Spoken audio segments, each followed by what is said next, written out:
Assalamualaikum warahmatullahi wabarakatuh. Selamat malam. Kita bersua lagi. Dah hampir sebulan kita tak bersua dalam FB Live bersama dengan saya, Zaidi Ismail, jurutera forensik kewangan anda. So bagi mereka yang baru aja mengikuti, nak minta tolong sikit, tolong bagi thumbs up, tolong bagi love ke, okay, thumbs up, love. Kalau dapat dengar video dan audio yang jelas, kalau dapat dengar suara saya atau tengok saya dengan jelas, tolong bagi thumbs up dengan love sikit.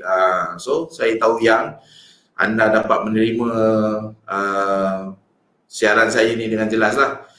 Okay, so malam ni kita ada topik yang sangat menarik, okay, terutama dalam situasi kita hari ni.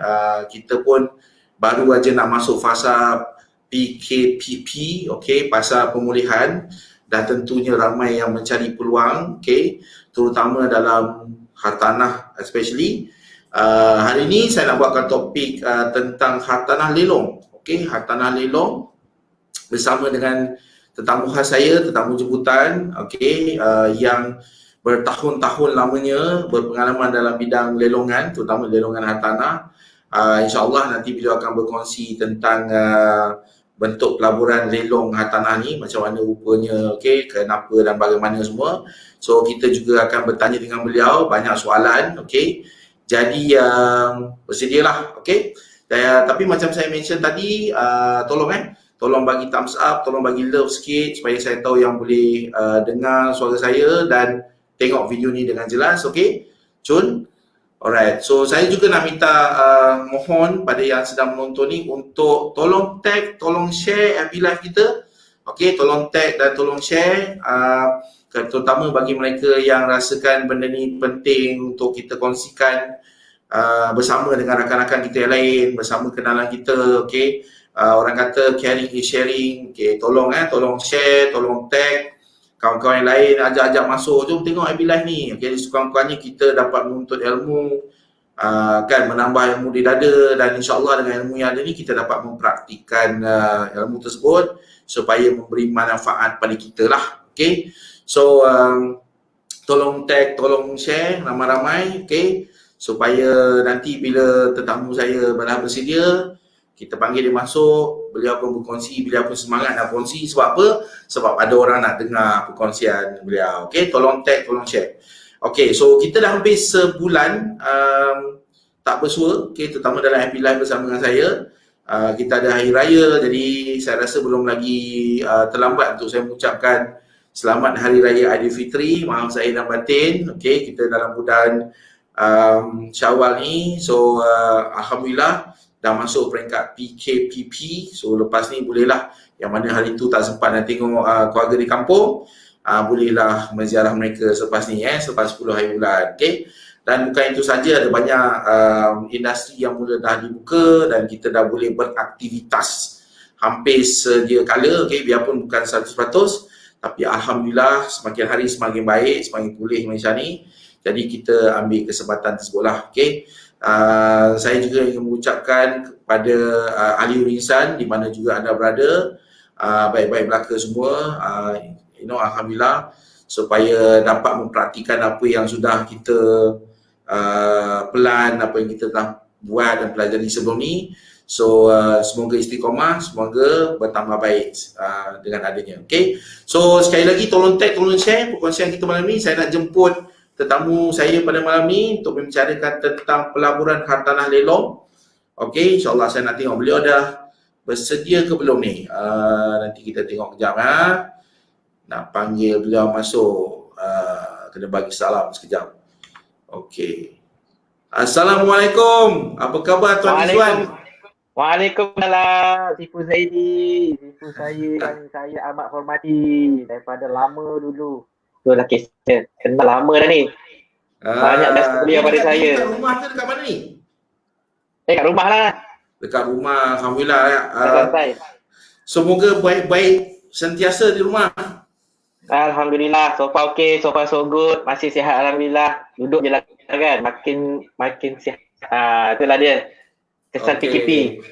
Alright, so bagi mereka yang baru nak mengikuti kita, yang tak berapa mengenali, saya buat introduction ringkas Tuan Izzuan Latif ni saya dah kenalkan lama, dah bertahun-tahun. Beliau berkecimpung dalam bidang khatamah, terutama fokus utama untuk pelaburan dalam khatamah lelong lah. Okay. Beliau juga banyak bantu saya dengan ahli-ahli urusan yang lain untuk dapatkan rumah-rumah lelong yang best untuk ahli-ahli saya. Okay, so kita ada banyak kes yang kita dah kendalikan bersama. Alhamdulillah lah setakat ni tak mengecewakan lah. Dapat rumah pun yang below market, yang senang disewakan, tempat pula lokasi yang agak baik, dan benda-benda macam tu. Jadi saya dah kenal lama dengan beliau, jadi saya rasa untuk membincangkan topik kita pada malam ni, terutama sebelum dan juga selepas COVID-19 ni, apa cerita dia dengan Hartanah Lelong dekat Malaysia. So saya rasa beliau adalah orang yang sangat tepat untuk saya panggil untuk berkongsi tentang perkara ni lah. Okay. So macam mana Tuan Izzuan? Saya dikatakan bahawa Tuan Izzuan ada something yang nak berkongsi pada malam ni. Tak tahu lah betul ke tidak? Ada, saya sikit lah sediakan sedikit slide untuk saya kongsikan dengan para pendengar pada malam ni. So hopefully saya boleh share dengan you all lah. Boleh share sekarang Tuan Zaidi? Boleh. Saya tak dapat slide ni lagi. Okay, sebentar kita tengok. Saya cuba sekarang. Adakah dah ada? Kejap. Okay. Alhamdulillah.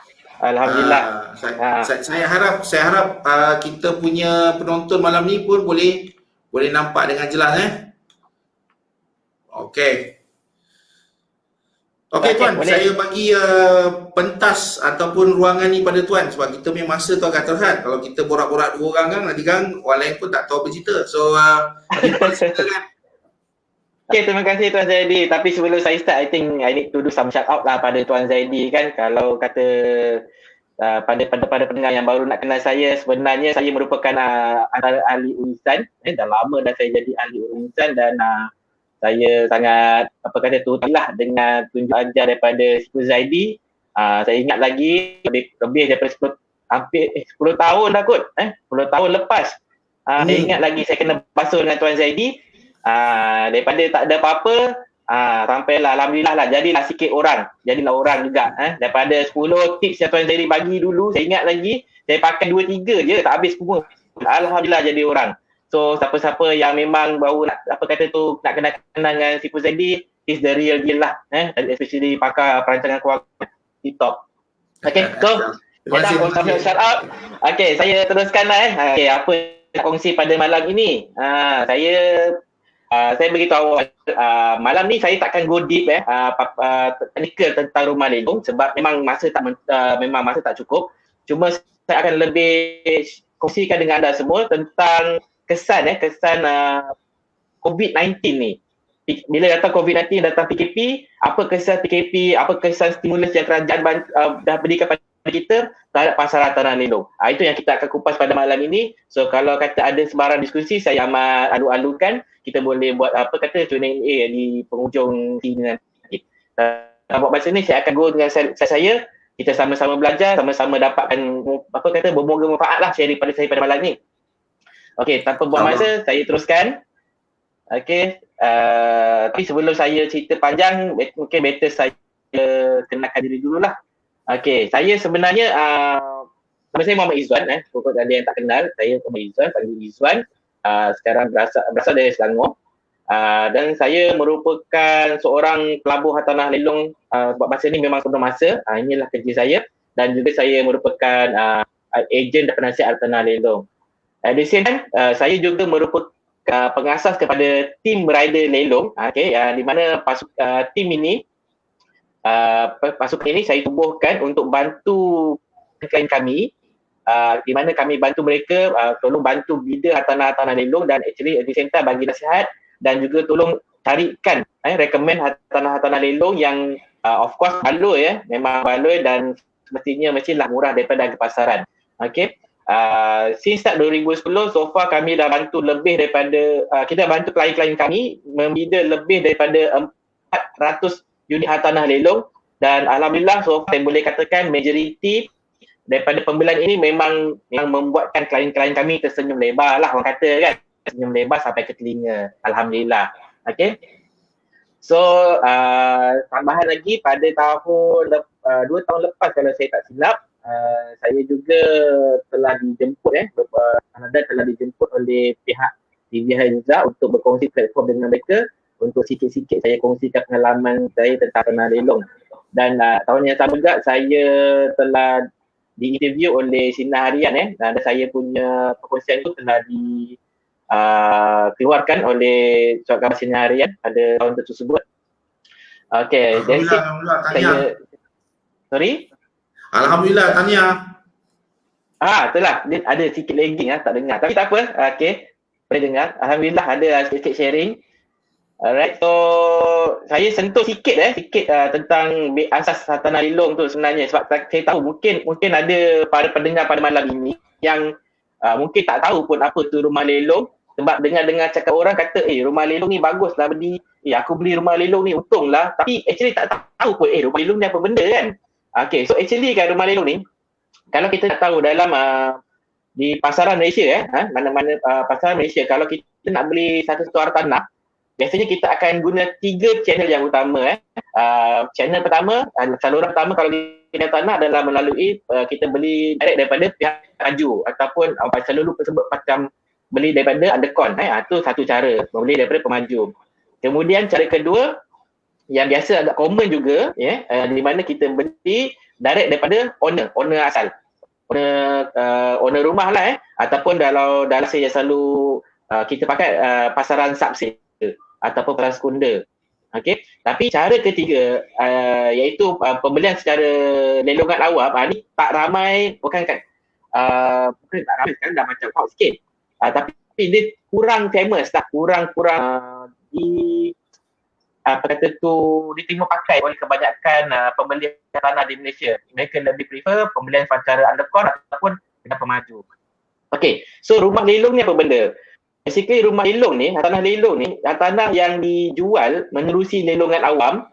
Okay, dia lelongan awam dan dijalankan oleh pelelong berlesen sahaja. Kalau kata bukan pelelong tak jual. Dia mesti dijalankan oleh pelelong berlesen dan akan proses bidaan.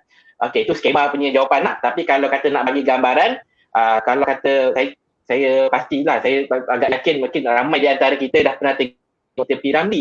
Cerita Piramli yang bertajuk Tiga Abdul. Dalam satu scene dalam cerita Tiga Abdul tu ada satu scene di mana ada situasi di pasar, ada acara lelongan hamba dilakukan. Macam tu dah lebih ada pembida berminat dengan produk yang ditawarkan dan mereka membida menawarkan harga yang paling tinggi dan siapa yang menawarkan harga yang tinggi tu akan memenangi produk tersebut. Kalau lagi lelongan awam tanah lah.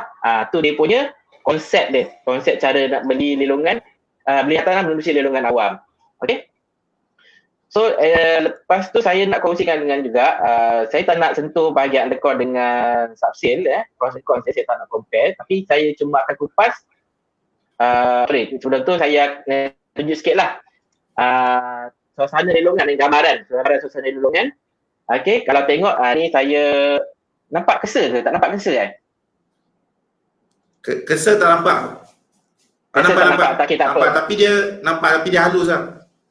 Halus, okay tak apa. Mungkin saya boleh describe lah senang. Okay, gambar sebelah kiri saya tu.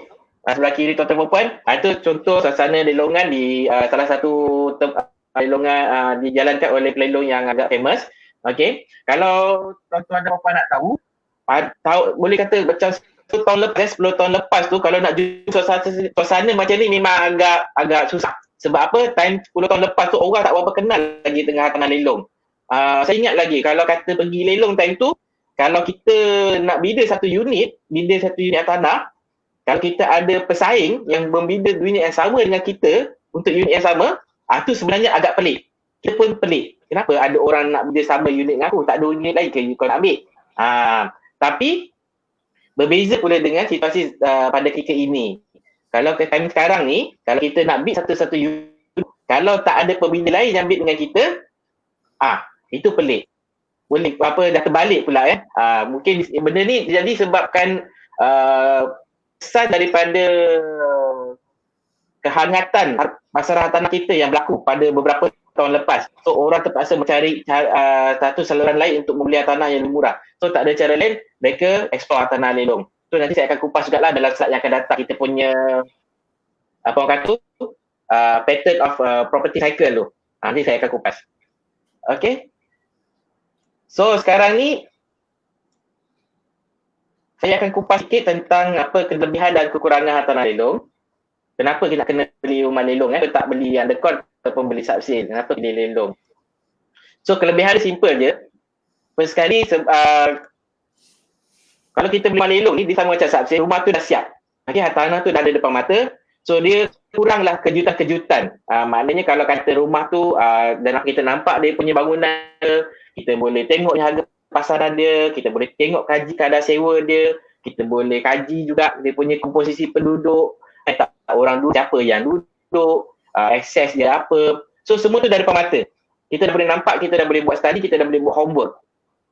Okay, then at the same time, dengan maklumat-maklumat tu kita berbeza dengan kalau kita beli projek baru. Kalau kita ada booking, dia perlukan masa 3 tahun untuk bina, so kita tak tahu lepas 3 tahun apa jadi. Adakah jadi seperti apa kita jagakan atau tidak.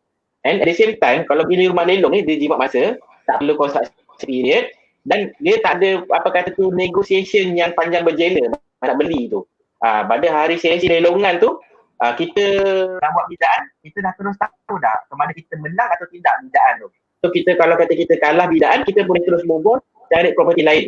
Kalau kita nak beli dengan subsale, kita mungkin kena set viewing dengan owner, set viewing dengan penyewa contohnya. Lepas tu kita nak kena berunding harga. So kita tunggu ada parti pula nak bagi feedback, bagi kata putus apa semua tu, mungkin makan masa. Tapi lelong tak ada. Lelong terus kita dah lalu proses bidaan.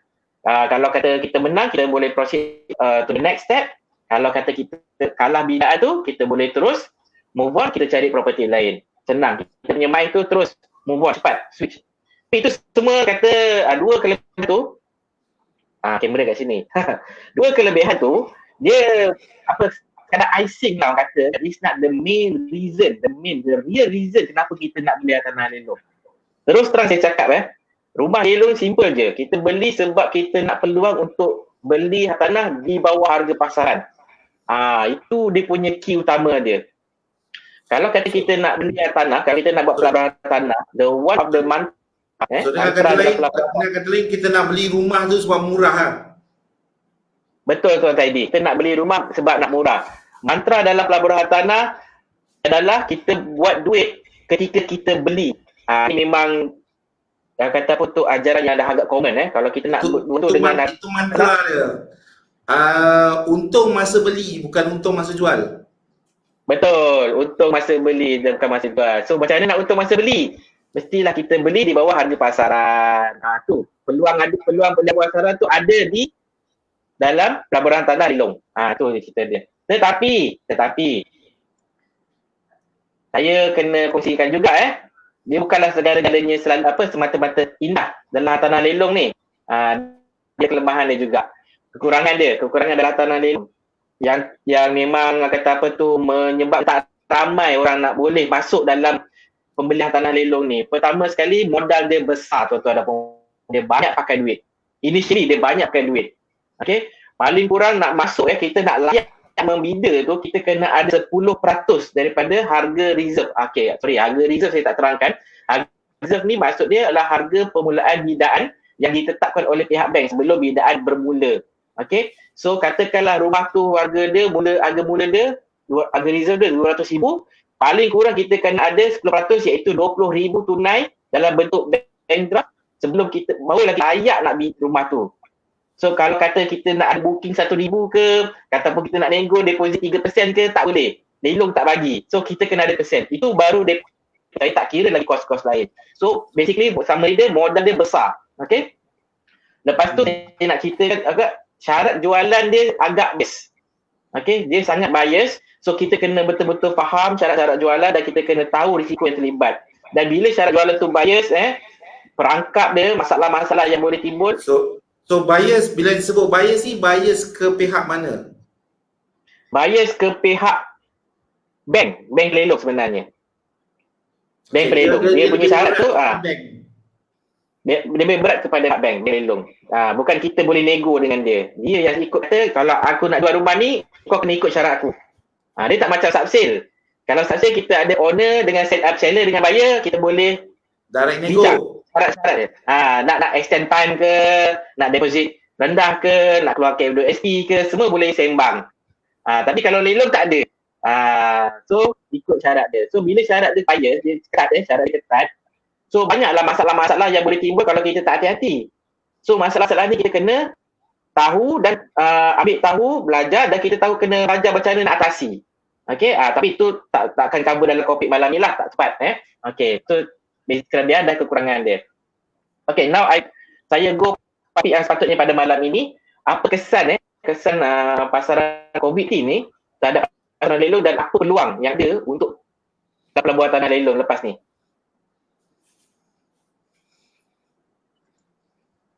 Okay, sorry. Saya lupa lagi satu. Ada slide lain. Ni nak tunjuk sikit pada yang mungkin tak tahu apa sebenarnya kita pasal below market ni macam mana? Murah betul ke Izzuan ni sembang ni, apa lelong ni? Okay, so saya tunjuk satu contoh lah yang saya pakai untuk klien tim rider lelong. Okay, satu unit kondo, gambar dia yang ni di sebelah kiri ni, satu unit kondo di teras. Okay. So kalau total report, maaf tulisan agak kecil tapi saya ceritalah. Okay, property ini kami beli pada 13 Julai 2019. Okay, 13 Julai pada 2019. Tahun lepas je. Tahun lepas saja. Okay, kalau ikut harga saya sebut kalau ikut harganya hanyalah pada harga 316,000 untuk unit 1000 square feet di Ceras. 316,000. Rasanya macam nak jumpa projek baru jual harga macam ni pada harga 1000 square feet, saya tak jumpa. Okay, tapi yang dia punya beauty dia punya yang paling best dia adalah kalau tuan-tuan puan bawah bucu ni memang tulisan kecil, sorry, tapi saya sebut kalau ikut kepada tahun 2018 tahun tu ada transaksi telah berlaku di mana unit yang lebih kurang sama telah dijual pada harga 450 sehingga 480,000 ringgit. Okay, so kalau kata kita buat kira-kira kasar, untung kasar pembeli saya ni, okay, lebih daripada 100,000 ringgit pada ketika dia beli. Dia tak tunggu pun ada appreciation, kenaikan nilai masa akan datang. Dia tak tunggu pun. Dia beli tentu je dah untung 100,000 kasar. Kalau dia nak jual terus, dah boleh untung. Tu dia kecantikan dia punya kelebihan bila kita beli rumah lelong ni pada harga di bawah harga pasaran. Ini satu contoh yang saya boleh kongsikan dengan tuan-tuan perempuan. Okay, now we go for the main topic. Okay, kesan COVID-19 terhadap pasaran harta tanah lelong. Okay, so kita alhamdulillah kita pun dah PKP kan. PKP tu kita dah mula pulih, tapi kesan 2 bulan 3 bulan yang sebelum ni memang agak ketara dan dia punya kesan besar dia tu belum nampak besar lagi sebab kita ada moratorium. Moratorium yang government introducekan. Tapi after moratorium tu habis, saya jangkakan kita akan mula nampak lah kesan Panadol tu dah mula berkurang painkiller tu dah mula berkurang, kita akan nampak kesan. So kesan dia bagaimana tuan-tuan dan puan? Kesan dia yang paling nampak ialah sekarang pun dah banyak news keluar, kadar pengangguran meningkat dia akan beri impact pada kesan dan pinjaman perumahan. Bila orang kena buang kerja, macam baru-baru ni kan Tuan Zedi kita dengar yang paling latest AirAsia. Besar tu AirAsia, bukan dalam calon company. Lay off I think 170 plus staff dia. 100 lebih lah. 100 lebih. Dan majority dia pilot tau. Bukannya pekerja biasa. Pilot ni dia kategori F40 D20 yang memang beli hartanah tu bukan hartanah calang-calang lah. Dia punya ansuran dia kasar-kasar. Bukan setakat 1,000, bukan setakat 800 ansuran, beribu-ribu ringgit. Okay, bayangkan dia orang ni, golongan ni kena tak ada. Bila tak ada kerja, moratorium habis, macam mana dia nak serve loan? So bila tak boleh serve loan, bank tak ada choice, dia akan kumpul property yang tak boleh nak bayar ansuran, dia akan terpaksa jual menerusi lelongan awam dia terpaksa lelongkan. So bila gaji kesan macam tu, lambakan hartanah lelong akan makin banyak. Makin banyak. Okay. So bila makin banyak, okey, dalam lelong ni tuan-tuan dan puan, macam saya bagi ratio, kalau kata daripada 100 unit tanah lelong, bukan semua boleh pakai. Okey, bukan semua boleh pakai. Majoriti tak boleh beli pun, tak cukup, apa kata tu, tak berbaloi untuk dibeli. Tak cukup syarat, tak cukup kriteria lah. Tak cukup syarat, tak cukup kriteria nak beli. Memang kita buang lah. Macam kasar ada sampah lah. Daripada 100 tu. Tapi nak kaji tu, lebih kurang dalam 10% je yang sebenarnya boleh kita consider untuk beli. 10%. Tapi bila lambakan berlaku, so nilai 10% yang boleh beli tu makin banyak. Pilihan kita makin banyak. Peluang makin banyak.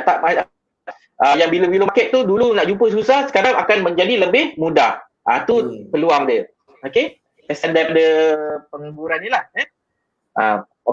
Saya lupa nak cakap, soalan bukanlah kita nak doakan lah keadaan akan menjadi lebih teruk. Tuan-tuan dan puan, kita bersimpati pada orang-orang yang dia macam ni lah. Bukan kita nak ambil kesempatan, tapi memang kesempatan tu dah ada. Nak buat macam mana kan? Kita ambil je lah.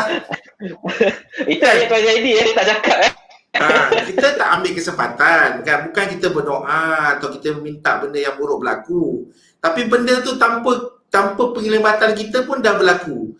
Okey, macam kita bawa kereta, bukan kita minta accident, tapi kita dah bawa kereta, dah ada kereta depan tu accident kan. Kita ada dua pilihan je, sama ada kita tutup mata tepi bawa kereta lalu terus, ataupun kita perlahan dengan kereta tinjau-tinjau tengok. Betul tak? Tapi bukan kita yang mengakibatkan aksiden tersebut. Benda dah berlaku. Jadi persoalan ni sekarang, kalau berlaku lambakan hartanah dekat pasaran, terpaksa lelongan awam. So, bagi mereka yang ada ilmu, bagi mereka yang dah bersedia, inilah peluang untuk diambil. Betul Zaidi. Tuan Zaidi punya ayat memang terbaik lah kan.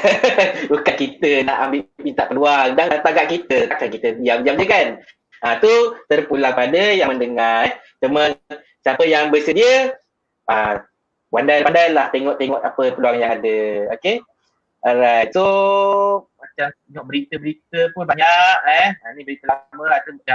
Ini yang saya ambil berita lama. Tapi yang paling latest yang AAC tu lah yang saya agak terkejut. Dan jangan terkejut lagi banyak lepas ni. Ini baru AAC. Kita tak dengar lagi company-company besar lain. Saya dengar kawan saya daripada yang dia dekat sektor oil and gas yang mula ada ura-ura. Oil and gas bukan calang-calang tuan-tuan dan puan, gaji semua kasar-kasar. Kalau kata ramai yang kena retrench, impact dia memang snowball lah snowball.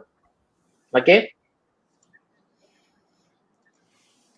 So, okay, macam saya cakap tadi, bila makin banyak rumah nak kena lelong, peluang makin banyak. Kalau dulu saya boleh kongsi lah saya punya pemerhatian macam tahun-tahun sebelum ni, nak jumpa properti yang hartanah yang dijual 10%, 20% di bawah harga pasaran tu banyaklah.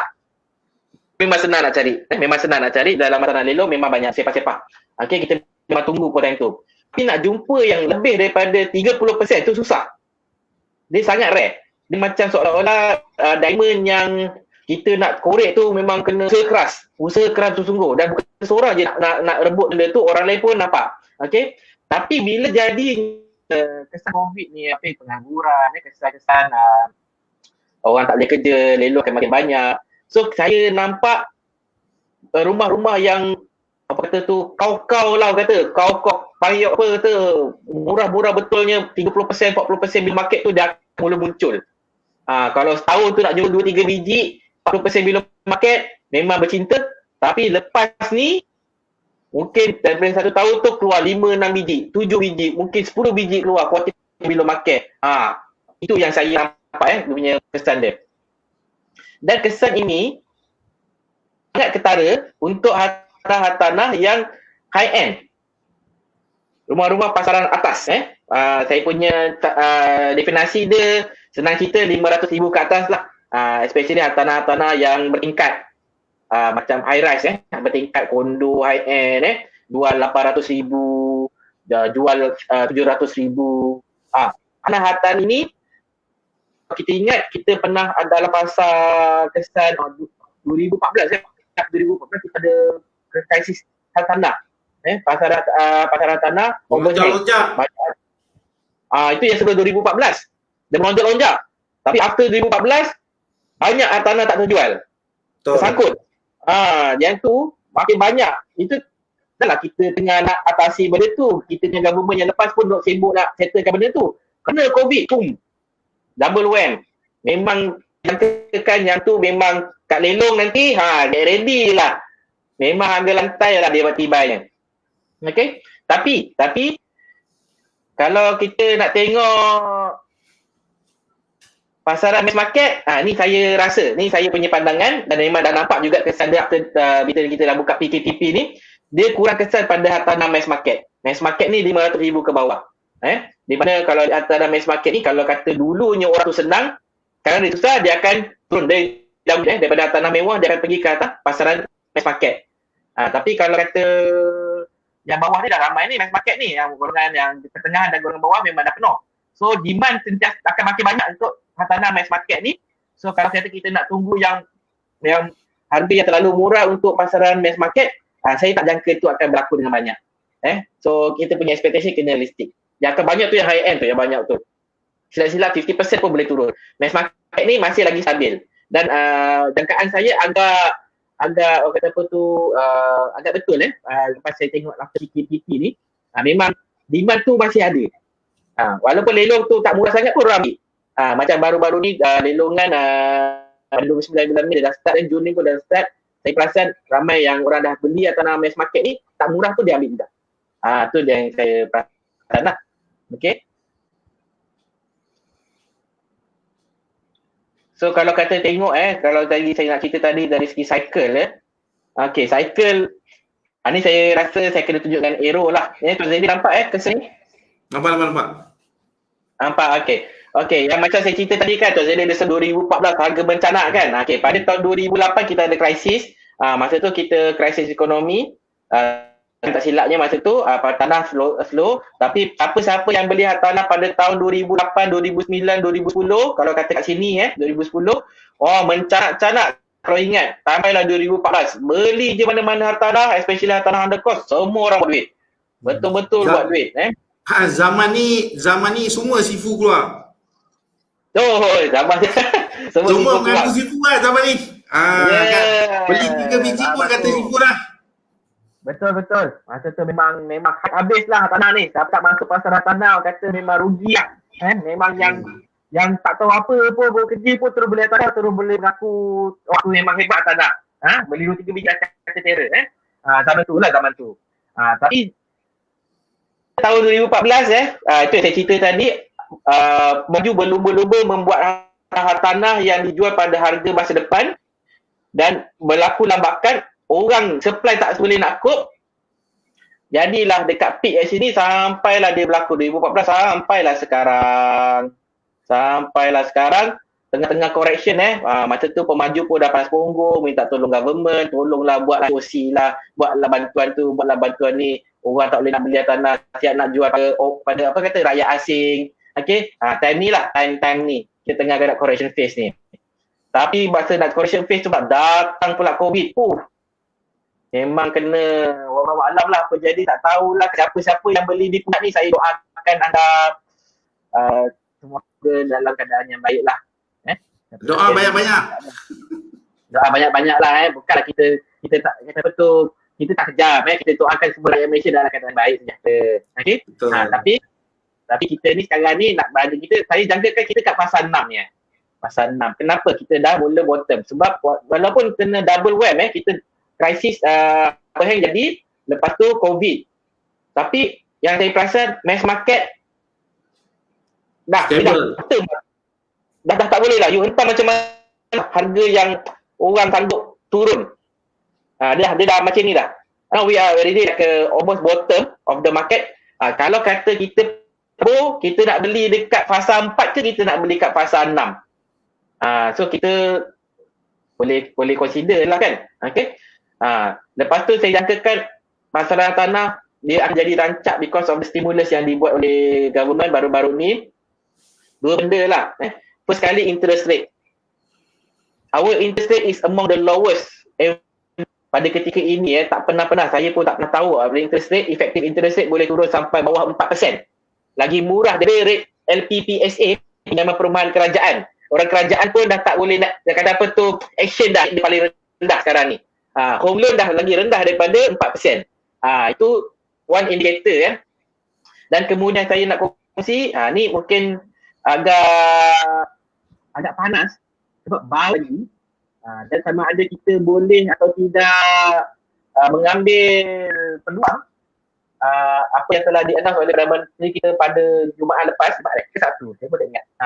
Baru ni lah iaitu tim penjana untuk menjana ekonomi kita, nama dia penjana. Dan kita tengok dekat sektor hartanah ada beberapa insentif yang telah diberi, tapi saya nak fokus pada yang bahagian ni. RPJT exemption for disposal of residential home bermula pada 1 Jun 2020 sehingga ke 31 Disember 2021. Okey. Terhad kepada 3 hartanah sahaja untuk setiap individu.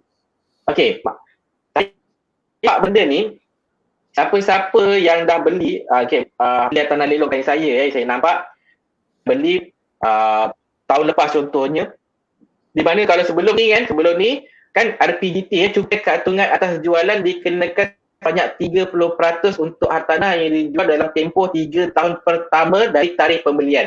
30% ke atas keuntungan. Kan banyak tuan-tuan puan-puan, banyak sebenarnya 30% tu kalau kita nak consider kos-kos lain yang kita kena tanggung. Banyak sebenarnya kita punya, kalau kita jual tanah tu, kalau kita lelong, kita jual tanah, kita punya profit tu kerajaan kita akan angin. Kalau betul-betul lah dia punya gambaran kasarnya. Tapi disebabkan adanya RPJT exemption ni untuk 1 Jun 2020 hingga ke 31 Disember 2021, saya jangkakan pasaran hartanah lelong akan kembali rangkap. Okey, siapa-siapa yang dah beli awal tu memang rezeki bijak lah. Kalau kita boleh consider untuk dispose dan rolling balik modal mereka. Tapi pada yang nak beli boleh. Orang kata apa, bolehlah dispose, jual rumah untung beli kereta. Kereta murah. Kereta murah kan? Tax pun rendah. Masa ni nak keluar Ferrari dengan Porsche bang, murah. Kan? Tak boleh. Siapa yang main lelong lama tu dah boleh tu, saja senyap tu. Yang tadi tengok Mustang banyak keluar kan, Mustang. Geng-geng Mustang. Tapi siapa beli Mustang dulu rugi lah, dia kena cukai 2 kali ganda. Macam mana rezeki dia. Okey.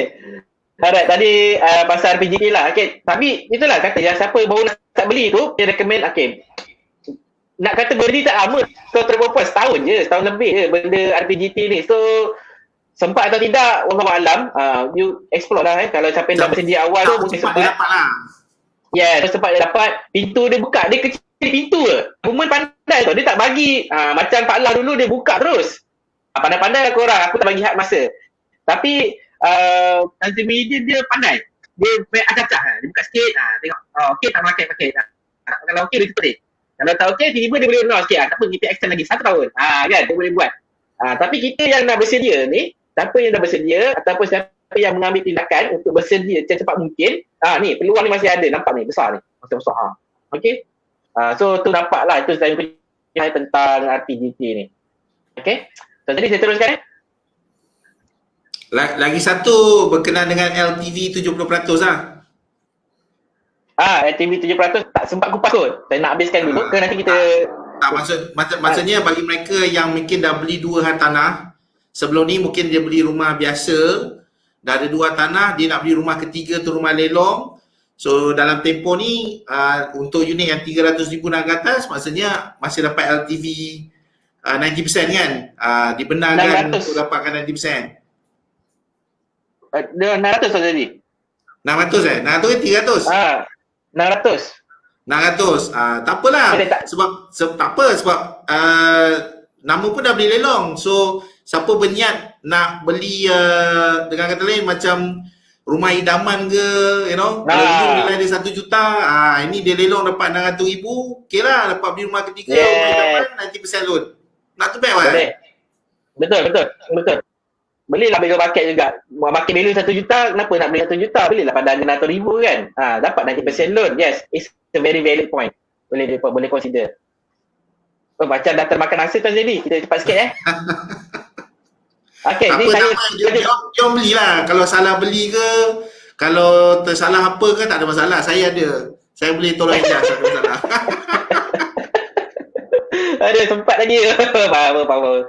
Okay, alright. Okay, apa ni? Okay, saya dah cerita peluang saya dah cerita peluang, saya dah cerita masalah peluang yang ada. So, strategi yang kalau kita nak consider nak beli makanan dulu ni boleh bagi share lah strategi yang boleh kita guna pakai.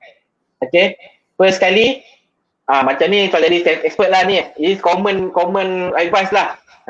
Time sekarang time susah ni, time ni kita kena, siapa yang bijak dia akan tingkatkan simpanan, okay, dan dia akan kurangkan belanjaan. It's a cliche advice tapi sangat powerful, it's evergreen punya advice. Memang kena buat benda ni okay.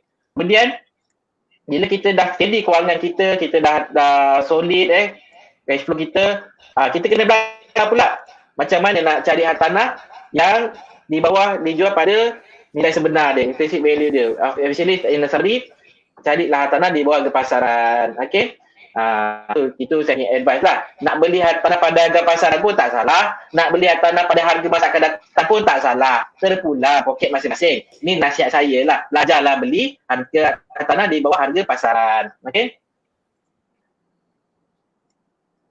macam saya tadi lagi, utilize. Kalau siapa yang boleh utilize ni peluang pelepasan aktiviti ni. Bagi saya strategi ni lebih kepada macam mungkin jual satu dapat tiga. Yes. Betul. Dia jual satu rumah, okey, dia jimat RPGT. So penjimatan RPGT tu sebenarnya campur dengan keuntungan dia jual rumah, mungkin instead of dapat, kalau dulu dia jual satu dapat satu atau satu dapat dua, sekarang ni dia jual satu mungkin dapat tiga. Betul. Tapi kalau lepas jual beli Ferrari tak dapat apa-apa lah. Tak lepas ada kembali rumah kan. Tak apa. Lepas jual beli Ferrari, kalau sangkut, tak apa boleh menghadap saya. Okay. Alright. So, okay, ini selalu juga saya jumpa. Okay. Ramai juga yang saya punya klien-klien ataupun yang sampai tanya dengan saya, dia mungkin tak sempat nak explore tau kawasan, dia punya skop kawasan. Tapi saya punya advice lah tuan-tuan dan puan-puan, peluang banyak.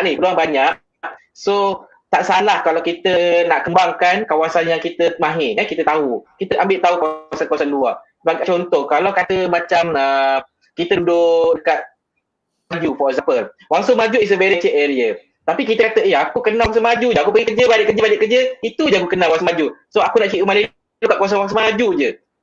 Tapi tuan-tuan puan, memang nak jumpa lelong kat situ susah. Sebab kawasan tu matang, bila matang nak jumpa unit yang di lelong sangat rare. Tapi sedangkan pun banyak di kawasan-kawasan lain seperti contohnya yang di Ceras, di Kajang ataupun mungkin di luar sedikit daripada KL, Greater area, banyak peluang. So saya advise strategi kita expand. Okay.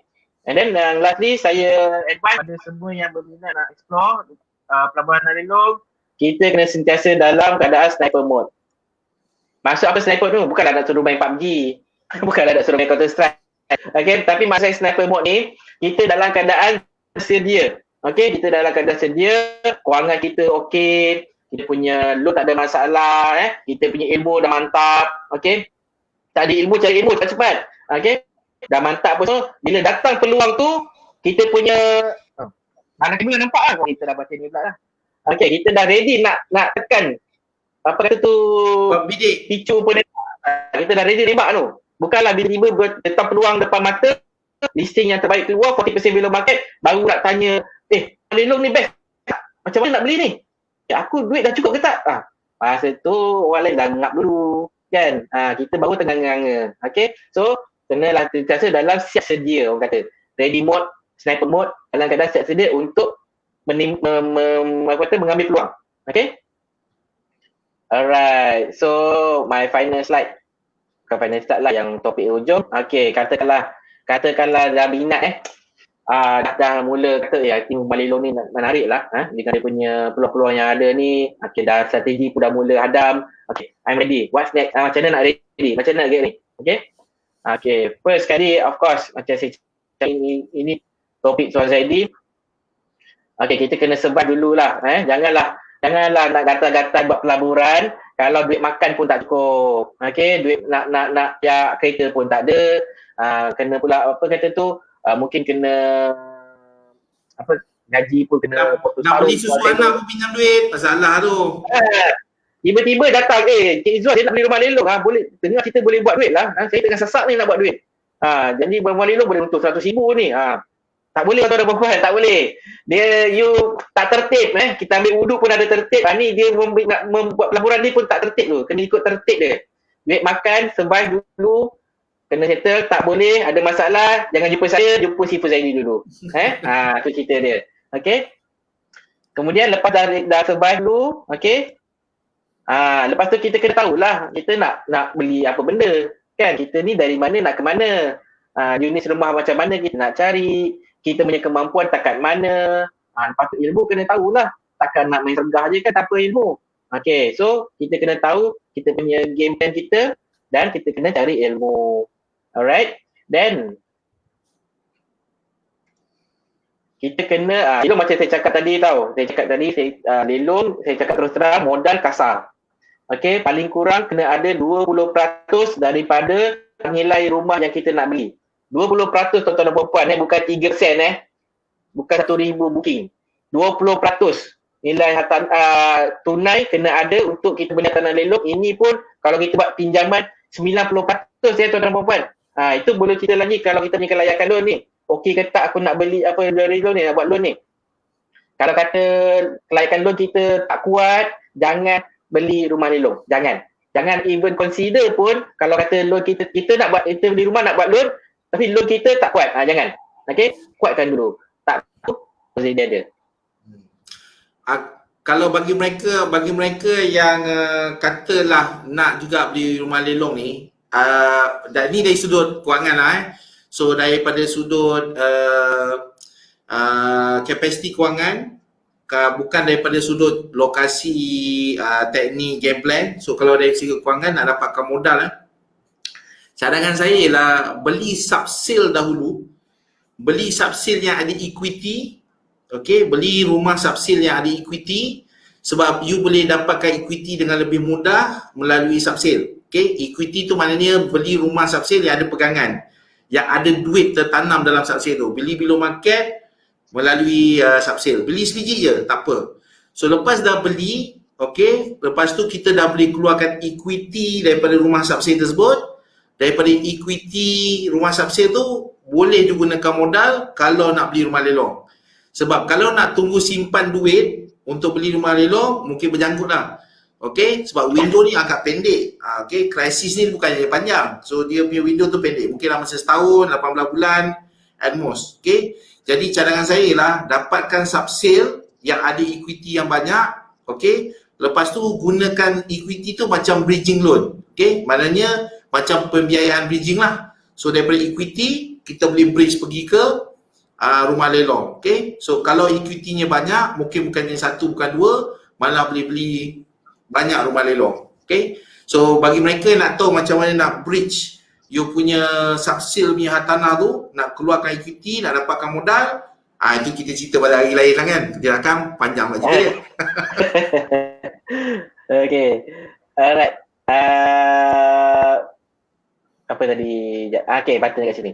Alright, okay, lepas tu dah settle, dah modal dah kukuh, dah ada equity, dah ada pun dah tak ada masalah, dah clear direction, jenis apa, rumah macam mana nak dicari. Okay, jangan beli lagi, jangan beli lagi. Sebab ni dia bukan game seorang-seorang tuan dan puan. Dia kena ada pasukan. Okay, bila kita tanah, pasukan tetap ada. Kita beli cara macam mana pun mesti ada pasukan. Kita kena ada bank yang bagus, kita kena ada lawyer yang bagus, kita kena ada rakan-rakan rakan-rakan kita yang sama minat sangat pandai peranan. Saya dulu start pun memang start dengan, saya tak start seorang-seorang, saya cari kawan-kawan yang sama minat, kita tukar ilmu, tukar sharing. Saya ikut Tuan Zaidi, belajar macam mana kewangan, saya cari benda-benda ni.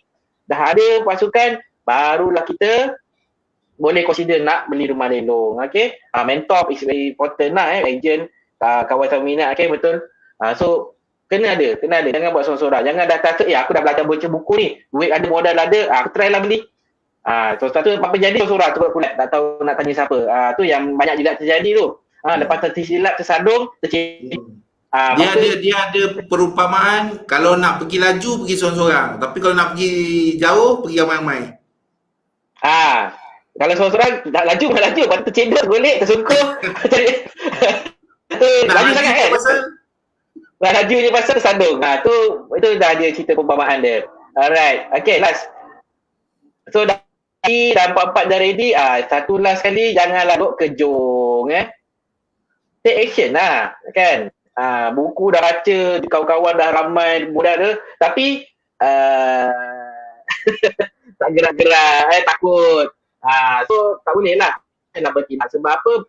Rumah Lindung ni pelaburan apa-apa pelaburan lah. Kita belajar praktikal. Teori kita belajar dia tak buat praktikal, dia tak jadi tuan-tuan buat, dia tak lekat. Dengan praktikal tu lah kita tengok apa masalah ada, apa yang realistik dia macam mana, dan kita belajar dan kita akan getting better and better di masa akan datang. Itu yang kena. Alright. So saya dah ending dah. Dia ni lah kata-kata dia. Knowing is not enough. We must apply. Willing is not enough. We must do. Ni kata-kata seperti kan Bruce Lee. Tu dah kata akhir saya. Kena ambil tindakan. Kenalah ambil tindakan. Janganlah dengar-dengar. Lepas tu tak apalah, aku kerja lah biasa-biasa biasa. Padahal peluang depan mata banyak ni. Tak ambil tindakan sayang. Okay. So saya slide. Terima kasih. Okay. So sikit Tuan Zedi. Saya nak share kenalkan. Silakan. Okay. Kalau kata nak follow sudi nak tengok tips-tips saya, perkongsian saya tentang Rumah Lindung, boleh follow Facebook saya Izwan Latif. Okay. WhatsApp saya di 0192488883. Ni saya baru buat Telegram channel ni, di mana saya pun akan kongsikan pada Telegram tips-tips dan kalau ada peluang saya akan kongsikan juga listing-listing yang pada saya menarik untuk dikonsider. Pun saya akan kongsikan. Dan ni website saya rumahlindungpanah.com, listing update, saya update di situ secara mingguan pun boleh, cuci mata lah kat situ. Alright, terima kasih Tuan Zaidi. Habis settle lah, alhamdulillah.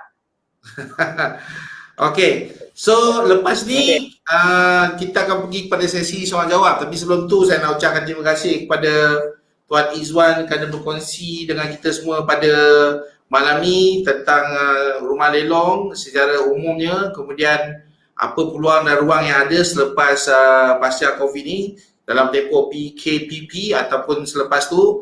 So terima kasih sekali lagi kerana sudi berkongsi. Jadi selepas ni kita ada sesi soal jawab bersama dengan penonton, okay, bersama dengan mereka yang mengikuti kita pada malam ni. Tapi sebelum tu saya nak shout out sekejap, okay. So bagi mereka yang nak dapatkan buku forensik kewangan ni, okay, secara percuma, okay, biasanya bila saya buat FB Live saya akan bagi buku saya secara percuma. Okay, ada beberapa buku yang saya akan bagi. So bagi mereka yang nak dapatkan buku forensik kewangan ni secara percuma, tolong share, tolong like, okay, FB Live kita pada malam ni. Tak apa, tak payah buat sekarang. Lepas ni pun boleh, tak ada masalah. Okay, sila share, sila like, sila tag. Lepas tu snapshot. Lepas snapshot, letak di ruangan komen. Maknanya itu bukti yang menyatakan anda dah share kita punya FB Live pada malam ni. Dan nanti admin saya akan pilih mereka yang berpeluang, okay, untuk mendapatkan buku ni secara percuma. Okay, itu yang pertama lah. Okay, yang kedua ialah InsyaAllah pada Isnin depan saya akan buat FB Live juga. Tapi Isnin depan FB Live saya seorang lah. Tapi ada twist sikit. Okay, bagi mereka yang nak bersama dengan saya FB Live, untuk saya analisa kewangan dia secara percuma live. Okay, live secara percuma, tapi saya boleh pilih satu kes je lah pada satu masa. Okay, so anda boleh letakkan di ruangan komen. Okay, di ruangan komen kata nak analisa secara live. Okay, di FB di ruangan komen FB Live ni. Okay, sila komen saya nak analisa live. So admin saya akan pilih secara rambang. Okay, ini bukan untuk ahli rinsan. Untuk ahli rinsan, anda ada channel anda boleh hubungi saya dalam WhatsApp group. Anda boleh buat temu janji, boleh sesi coaching dengan saya. Okay, so jangan nak menjembuk-jembuk dekat kawasan komen kat bawah tu. Bukannya apa, bagi peluang dekat orang lain. Okay, saya bagi ni secara percuma. Okay, bagi mereka yang mungkin ada cabaran atau masalah kewangan yang ingin kewangannya dianalisa oleh saya buat secara live insyaAllah pada Isnin depan. Tolong komen di ruangan komen, saya nak analisa live. nanti admin saya akan pilih secara rawak. Okey, dan kita akan live sesi macam ni lebih kurang. Okey, kalau tak nak tunjuk muka pun tak apa, sebab ada pilihan untuk tutup muka. Okey, boleh dengar suara je. Okey, tapi saya akan analisa kewangan anda secara live dan saya akan bagi tahu apa tindakan yang boleh anda ambil untuk memperbaiki kewangan anda. Okey, saya bagi percuma ni. Ni selalunya peluang macam ni bukan senang dapat. Kan, saya punya masa tu akan terhad. Selalunya orang terpaksa bayar lah kalau nak. Ni saya bagi free. Okey, bagi mereka yang nak ambil kesempatan, tolong komen di bawah. Alright? So, kita akan buka ruangan pertanyaan. Okey, macam saya tulis dekat bawah scroller tu, sila tulis soalan di ruangan komen tentang topik kita pada malam ni dan saya akan pilih secara rawak. Okey, soalan-soalan yang dikemukakan. Okey, so kita mula dengan soalan pertama lah. So, sekejap. Sebelum tu saya nak offkan banner ni. Sekejap, keluar tak? Okey, dia tak ganggu. Tuan Izzuan nampak? Nampak? Boleh nampak? Sabri Yaakob. Okey, Tuan Sabri Yaakob bertanya, apa pandangan Tuan pasaran hartanah leong di kawasan luar bandar? Seperti Pekan Kecil, bukan ibu negeri, apakah ia termasuk dalam the next property buran dari segi kenaikan harga? Komen Tuan Izzuan? Okey, saya tetap berpegang actually dari segi permintaan kalau kat mana-mana pun sentiasa ada. Cuma dari segi dia punya volume dia tu, nak challenge bandar besar mungkin susah. Sebab peluang pekerjaan semua banyak di bandar besar ataupun di pinggir-pinggir bandar besar. Tapi kalau pekan kecil macam contoh mungkin saya ambil contoh mungkin Muar contohnya, ataupun di Pekan Pahang, okey, mungkin tak second tier lah, kita panggil second tier. Second tier, tier 1, tier 2 kan, tier 3. So kesan tanah Delong samalah macam kata tu, brand tu memang akan berfokus, masih nampak kesan dia lebih pada di bandar-bandar besar. So peluang pelaburan tu lebih tertumpu di bandar-bandar besar, macam Selangor, Johor Bahru, Pulau Pinang, tu memang akan mendominasi lah, dia akan lead buran tu nanti. Okey, tapi nak kata tempat lain tak hidup, mungkin ada kesan tu, tapi tak sekuat di kawasan-kawasan tier 1 tu. Tu pandangan saya dari segi soalan lah. Okey. So soalan seterusnya daripada Tuan Zainal Said, dia tanya, Assalamualaikum. Waalaikumsalam warahmatullahi. Macam mana nak tahu hartanah leong tu harga ni dia bawah harga pasaran? Yalah, kita duk sibuk kata harga bawah pasaran 20%, 30%. Tapi kita tak bagi tahu pun indikator bawah harga pasaran macam mana. So Tuan Izzuan, nak bagi tips sikit macam mana nak tengok harga di bawah pasaran? Ini asas inilah asas dia sebenarnya. Mana-mana pelaburan tanah pun bukan setakat tumpu pada pelaburan leong je. Nak beli tanah, kalau kata nak tengok beli di bawah harga pasaran, kita kena tahu lah harga pasaran tu nak cek di mana. Okey, tapi nak cek harga pasaran pun first kali dia beritahu lah harga pasaran ni pun sebenarnya subjektif, subjektif. Even kalau kata kita tanya pada orang yang nilai, juru nilai bertauliah tu sendiri, mereka sendiri pun boleh ada sedikit perbezaan pendapat tentang apakah nilai hartanah yang sebenar di satu-satu lokaliti. Dia pun boleh berbeza-beza pendapat. Ada yang agresif, dia akan nilai lebih tinggi, pada yang konservatif dia akan nilai lebih rendah. Tapi satu cara nak tahu tanah nilai harga pasaran tu adalah menerusi kita bertanya kepada ataupun inquiry kepada penilai juru nilai tanah yang berdaftar. Itu yang paling kata tu accurate lah, accurate buat masa ni. Basic lah. Tapi at the same time kalau kita nak information mereka tu bukannya senang kan. Apa dia doing business. Kita juga boleh buat kajian kita sendiri. Satu cara yang biasa saya guna adalah refer di satu website yang dipanggil bricks.my, brickz.my. Okey, di mana di web itu dia compile maklumat transaksi hartanah yang telah berlaku sebelum ini. Okey. Selalunya kita ambil nilai median ataupun nilai purata untuk transaksi tersebut. Katalah ada 5-6 transaksi, kita tengok purata dia berapa, biasanya kita akan gauge itu sebagai nilai hartanah semasa transaksi pada tahun tersebut, lebih kurang macam tu. Untuk dijadikan sebagai panduan. Sebab dia tak ada satu nilai khusus. Kita ambil macam range lah dengan kata lain. Kalau kata range tu katakanlah ada orang jual contoh 300,000, 310,000, 250,000. Kita boleh katakan harga pasar sekitar 300,000. Tapi tiba-tiba kalau nampak tanah lelong di kawasan yang sama, unit yang sama lebih kurang, tiba-tiba dilelong pada harga 200,000 contohnya. Kita dah tahu dah 300,000 orang jual beli, tiba-tiba nak jual lelong 200,000. Itu dah below market. Itu contoh macam mana kita nak nilai apa besar je beza antara harga lelong dengan harga pasaran. Okey, harap menjawab Tuan Zainal. Okey. So soalan seterusnya daripada Cik Fakrul Muhammad, dia tanya, Assalamualaikum warahmatullahi. Macam mana kalau dah menang rumah lelong tapi orang yang tinggal tu tak nak keluar? Ni dengan kata lain, macam mana nak halau keluar penghuni asal rumah lelong? Kadang selalu dapat viral lah. Sekali-sekala kadang-kadang ada orang ambil video kan viral lah. So puan-puan pujuk tak nak keluar, baling-baling botol, baling-baling payung. Kan, siap Botol keluar payung, okey. kau berani kau masuk. Aku cincang lagi. So macam mana nak dengan cara baiknya kita mengusir mereka. Okay, sebab dia pun dah tak bayar rumah tu, so dengan kata lain dia pun macam setinggan je dekat dalam rumah tu. Tuan Izzuan. Okey, actually inilah salah satu perangkap yang saya ada kupas tadi sebut antara kelemahan lelong. Ini adalah salah satu cabaran lah cabaran kalau beli rumah lelong ni, di mana kalau kita beli rumah lelong tu berpenghuni, ni bank tidak akan beri milikan kosong. Anda nampak syarat bias je. Orang beli subsale oleh ada kod, ada pula dia letak orang dalam rumah tu terus pandang sendiri, tak ada. Lelong saja dia bank kata kau nak beli rumah aku, kau pandai-pandai lah, kalau rumah tu ada orang kau pandai-pandai lah keluarkan. Aku nak duit. Itu dia punya macam mana syarat penjualan tu berlaku.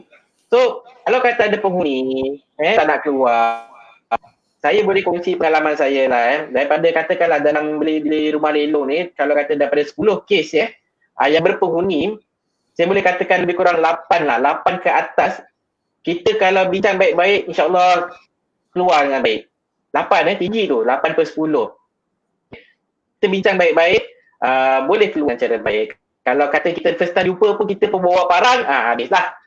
Tu salah lah tu kan. Tapi kalau kita datang dengan lembut, kita cuba empathy dengan dia, kita bincang, kita cuba tanya apa yang boleh kita bantu untuk kita mudahkan dia keluar rumah tersebut.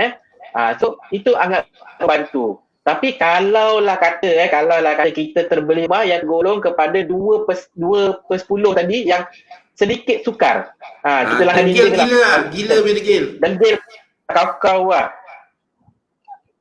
Saya cut short lah cut short. Sebenarnya dari segi undang-undang ada cara ada cara di mana kita boleh ambil perintah mahkamah. Perintah mahkamah atau dalam bahasa Inggeris dia court order.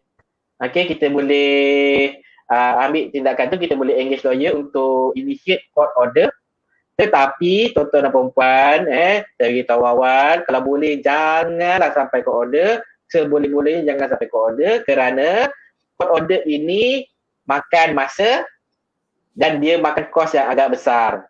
Dan dia tidak memberi hasil yang menggembirakan pada kedua-dua pihak sekalipun. Yang kena halau pun sakit hati, kita yang nak membuat arahan court order pun lagi sakit hati. So tapi ada cara lah, itulah jawapan dia. So worst case scenario court order lah. Saya bagi bukan nak kata tips lah, saya bagi panduan saya lah dengan kata lain. Tuan Izzuan mungkin dah beli tanah, ini tindakan-tindakan dia. Beli rumah lelong ni tindakan-tindakan dia. Macam saya pula, saya lebih suka macam preempting. Salah satu kaedah, tak kisahlah you beli rumah lelong ke atau rumah jenis apa sekalipun, you boleh buat set visit sebelum you nak membeli satu tanah. You boleh pergi dekat rumah tu dulu dan tengok. So katalah rumah ni rumah nak kena lelong. So janganlah hanya tengok di atas kertas, pergilah dekat tempat yang nak rumah yang nak dilelong tu, tengok situasi keadaan dia macam mana kat situ, dan pergi terus unit yang nak dilelong tu. Lepas tu you sendiri boleh tengok sama ada rumah tu ada berpenghuni ke, tak berpenghuni ke, rumah tu dah lama ditinggalkan ke, dan sebagainya. Dan kalau dah dikatakan ada penghuni, tak ada masalah apa, boleh ketuk-ketuk, bagi salam, hello, tanya orang dalam rumah tu, dia tahu tak rumah tu nanti kena lelong. Soalan mudah kan. Kalau katalah ada uncle ni, kata uncle minta maaf mau tanya, so ada tak orang siapa-siapa datang ni rumah tanya pasal ni rumah mau kena lelong, ataupun uncle memang sudah tahu ni rumah mau kena lelongnya. Contohlah kan, tak tahu tiba-tiba pula bahasa Cina keluar pada saya kan. So lepas tu uncle pun dia kata, ya, saya tahu ni rumah mau kena lelong. Okay. So macam mana uncle? Nanti kalau ni rumah kena lelong, uncle mau duduk sini ke atau mau keluar ke macam mana? Saya tak ada kira siapa beli ke apa ke, dia mau datang, saya angkat parang, saya katuk dia punya kepala. Okay. Kan? So dia dah bagi jawapan tu, so sebagai contoh. Jadi sekarang ni kita buatlah penilaian semula. Okey, nak beli rumah lelong, tak nak beli, tak nak beli, berbaloi tak beli kalau menghadapi uncle yang tadi tu. Okey, kalau you rasa macam ni leceh punya kerja, rumah lain banyak bro, cari aja rumah lain yang senang sikit nak beli. Okey, kalau beli rumah lelong pun kadang-kadang dalam kawasan yang sama pun ada 2-3 biji rumah yang kena lelong. So kalau tak dapat yang rumah uncle yang degil tu, okey, mungkin dapat yang tingkat 11. Contoh macam tu lah. Okey. Saya bagi contoh ringkas. Of course ada banyak cara lain lah. Okey. Alright. Ini soalan seterusnya daripada Cik Rauzah ataupun Rauzah. Tuan Izwan mahu nak bertanya, apa beza kalau untuk newbie nak beli tanah lelong guna hemat ejen dengan redah sendiri? Maknanya sama ada nak guna ejen ke atau buat sendiri? So mana lebih baik? So dengan kata lain lah. So dia minta kita punya honest opinion. Honest honest. Macam mana nak honest ni? Tak boleh honest ni. Cuma bias je. Okay. Saya cuba sebab saya cuba jawab dari segi, katakanlah saya nak membeli lah benda tenor, saya pun baru nak beli Okay. Sebenarnya kan boleh je nak beli. Kan atau saya jawab? Sebab Tuan Izwan nampak macam susah nak jawab sebab dia ada kepentingan. betul kan. Okey lah, macam ni. Okay. Terus terang kalau macam saya, kalau ini merupakan kali pertama you nak beli rumah lelong, jawapan saya lebih baik guna ejen. Okay, cuma you kena pilih ejen yang agak baik. Sebab apa? Ada beberapa perkara. Pertama, you baru nak beli. So, ada perkara yang mungkin you tak faham, tak tahu, terlepas pandang. Jadi, kita cari ejen yang berpengalaman, yang boleh tolong bantu. Yang kedua, boleh belajar daripada ejen tersebut. Kalau nak masuk lelong, ikut dia, tengok proses macam mana, tengok dia site visit macam mana, kan, tengok dia pecah rumah macam mana kalau pecah rumah. Okay, tengoklah semua benda yang dia buat, operasi dia macam mana. Dekat situ kita boleh belajar. Okay, sebab belajar dengan guru, okay, tanpa praktikal amat susah. So kalau kita masuk kelas, masuk seminar, baca buku sekali macam mana pun, kalau hanya berguru dengan kaedah macam tu tanpa practicality memang agak susah. Okay, so bagi saya part nombor 2 yang praktikal tu sangat penting. So terutama bagi yang baru nak mula. Okay, pendapat saya, cari ejen, cari yang berpengalaman, yang boleh dipercayai, mintalah recommendation daripada golongan industri yang terlibat, siapa yang dikatakan boleh dipercayai ni. Okay, approach je, minta tolong sebagai ejen untuk beli hartanah pertama anda dan belajar. Dan ada kemungkinan besar lepas tengok semua proses tu, saya rasa lepas tu hartanah kedua, ketiga, keempat, kelima pun silap-silap isu ejen yang settle. Sebab kita ni kadang-kadang banyak kekangan. Okay, tak semua benda yang kita boleh buat sendiri. Sebab tu macam Tuan Izwan mention tadi, team amat penting. So kalau kita seorang-seorang dan tak ada team, tak ada pasukan, so agak sukar. Kadang-kadang kita kena tompang lah tim orang kan. Macam tu lah lebih kurang. Okay Tuan Izwan. Tambah sikit. Macam kalau kata macam saya cakap tadi lah, nak buat sendiri boleh tuan-tuan dan puan-puan. Belajar apa semua tu, jadi tak ada siapa halal, tak ada siapa marah. Wakil ni sebenarnya tak wajib pun. Cuma ada juga lah kalau kata, janganlah kalau kata dah buat sendiri tu, buat sendiri. Kalau boleh tiba-tiba terlanggar dinding, langgar tembok, mati akal, tak tahu nak buat apa. Janganlah pula pergi cari ejen. Tanya, saya dah beli rumah lelong ni, dah beli cari. Saya dah beli rumah lelong ni, jumpa masalah-masalah sekian. Macam mana saya nak buat ejen yang ditanya dia pun kadang-kadang serba salah. Bukanlah kita ni pun tak ada belajar sangat. Kita cubalah bantu, kena faham lah. Kita ejen pun ada klien-klien yang dah memang ready, yang perlu diberi perhatian. Tapi kalau kata ejen tu dia jenis bertimbang rasa, dia cuba jawab takat mana yang dia boleh. Okay, sebab kadang-kadang kalau sebelum tu kita engage ejen, mungkin langgar dinding tu tak berlaku pun. Kita dah boleh identify, ejen tu dah boleh identify, ini rumah ni confirm bermasalah ni. Kita dah boleh awal kita dah report daripada pembeli kita, jangan masuk rumah ni, ada masalah sekian. kita yang ni kita terus redam, kita langgar dinding. So itu antara risiko yang kita boleh boleh hadapi sekiranya kita buat sendiri. Okey, tu sakit kepada ulasan Tuan Zaidi tadi. Okay, so ini soalan terakhir sebab kita pun dah overrun, dah lebih pada sejam kita bincang. Tuan Izzuan pun dia ada benda-benda yang nak buat lah dengan kata lain Jadi pun kita dah banyak curi masa dia. Okey, ini ada soalan daripada Cik Majid Junoh. Dia kata, Tuan, benarkah sekarang harga rumah lelong dah mahal? Dah tak best macam dulu? So pandangan Tuan Izzuan, sebab Tuan Izzuan baru aja beli tahun lepas. Lepas tu dan sebab tu kita ada COVID, lelongan tertutup, dia baru nak buka, dia pun dah baru tengok-tengok balik kan, tengok-tengok angka lebih kurang. So macam mana Tuan Izzuan, okey ke ataupun macam alamak mahal ke macam mana? Best macam dulu tu macam mana tu? Sebab saya cakap kan, best dulu lain, sekarang pun ada best je.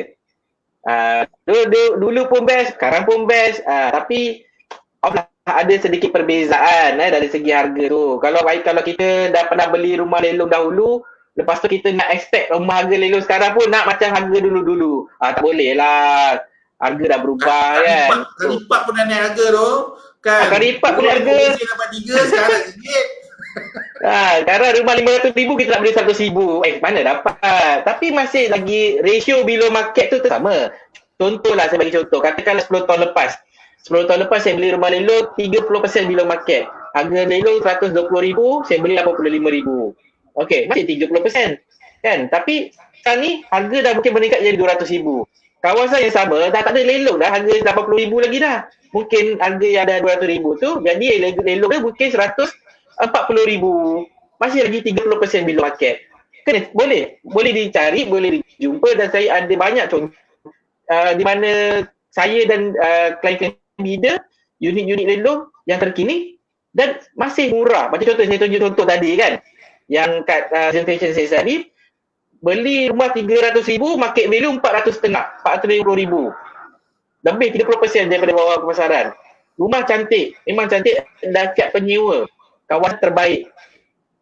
Ada peluang, ada listing tu macam tu ada, tapi the question now is macam mana nak cari? Kan, macam mana nak menilai, macam mana nak korek listing-listing ni daripada beribu-ribu listing nak jumpa apa unit-unit macam ni. Itulah perlu ilmu, itulah perlu usaha, itulah dia punya effort dia. Kerja keras dia tu. Kita boleh belajar market value berapa, harga pasaran berapa, harga lelong berapa. Boleh, itu semua teori je. Tapi nak hard work tu, nak mencari tu, nak put effort tu, itulah sama. Dia punya dulu sekarang sama. Dia punya usaha dia. Okay, so saya tadi kata ini soalan terakhir kan. Saya dah nak tutup lah sebenarnya, tapi muncul pula ada satu soalan ni. Bagi saya soalan ni sangat menarik. Mungkin akan ada berlaku situasi macam ni. So saya rasa ini memang last punya soalan. Okay, soalan ni ialah daripada Cik Masura. Dia tanya, jika saya nak beli satu unit lelong guna ejen lelong dan orang lain pun nak unit yang sama dengan ejen yang sama, perlu tak saya teruskan unit tu ataupun pindah unit lain? So ini isu etika saya rasa. So satu ejen, dia ambil 2 klien, bid rumah yang sama. So komen Tuan Izzuan? Okey. Soalan Tuan Zaidi ni paling last ni dia perlu tutup, memang paling mencabar lah sebenarnya. Okey, paling mencabar. So kalau ikut etika, sepatutnya first come first serve lah. First come first serve. Okey, dia siapa yang ejen tu sendiri kena nilai. Siapa yang datang dulu dan bertanya dia tentang unit tersebut dan dia bersungguh-sungguh. Okey, bersungguh-sungguh. Klien tu memang dah confirm. Tu patut pada saya sepatutnya dia beri pengertian priority kepada klien yang tanya dulu. Okey. Dan yang kemudian tu ejen tu kena inform saya dah ada pembeli lain yang berminat dengan unit ni. Saya minta maaf, adakah dia mungkin unit lain ataupun you boleh engage ejen lain. Pada saya itu yang the best way lah, the ethical way. Tapi saya rasa ejen kena confirmkan dengan bakal pembeli yang betul-betul serius, dia dah employ ejen dan mungkin dah letak sedikit deposit atau sebagainya, maknanya dia dah ada self contract dengan ejen tu, patutnya klien tu didahulukan. Okey, sebab saya rasa mungkin takkan berlaku memang masa serentak juga dia orang minta, saya rasa tak. Dia akan ada Adalah. dia akan ada macam gap macam tu lah. lebih kurang. Yang ni semalam, yang ni hari ni. Tanya unit yang sama. Yang A semalam, yang B hari ni. Tapi tutak-tutak B yang letak deposit dulu atau B yang engage agent dulu. So biarpun A tu dah tanya semalam, tapi A tu dia tak ambil apa tindakan, dia so tanya je kan. Dia tak ada kata okey cik confirm yang booking berapa? 100 je. Okey tak apa, saya back in 100 sekarang. Contohlah. Okey, so bagi saya siapa yang bertindak dulu dia punya lah. Betul. Itu yang saya nak cuba sampaikan lah. Siapa yang serius dulu lah, yang commit dulu. I think that's the fair agent tu, dia priority kepada klien yang confirm dulu. Betul. Okey. So itu saja soalan terakhir tadi daripada Cik Mansura. So terima kasih kepada mereka yang menonton kita pada malam ni. Saya minta tolong sangat-sangat macam saya mention tadi, tolong like, tag, share kita punya perkongsian malam ni. At least kawan-kawannya orang lain pun boleh belajar sesuatu daripada apa yang kita bincang pada malam ni tentang rumah lelong. Okay, so saya ingin minta ucapan terima kasih sekali lagi pada Tuan Izwan Latif kerana sudi bersama dengan saya. Okay, sebenarnya kita dah plan ni agak lama lah, sebelum daripada hari tu. Jadi tapi atas sebab-sebab yang tak dapat dielakkan, teknikal, saya pun pindah office dan sebagainya. So plan kita tu agak tertunda sekejap. So Alhamdulillah Allah Ta'ala mabulkan usaha kami. So dapat juga kami bersama pada malam ni dan berkongsi dengan anda semua. Jadi terima kasih sekali lagi saya ucapkan kepada Tuan Izwan. Okay, kerana bersama dengan saya. InsyaAllah kalau kita ada ke lapangan, kita akan bersama lagi untuk situasi macam ni lah. Okay, bersama dengan saya atau bersama Tuan Izwan sendiri bincangkan dengan panjang lebar tentang hartanah dan sebagainya. Okay, so itu aja. So insyaAllah kita jumpa lagi pada sesi Facebook akan datang. Jadi bersama saya Zaidi Ismail, Jurutera Forensik Kewangan anda. Jadi kita bersua lagi akan datang insyaAllah. Assalamualaikum warahmatullahi wabarakatuh. Bye.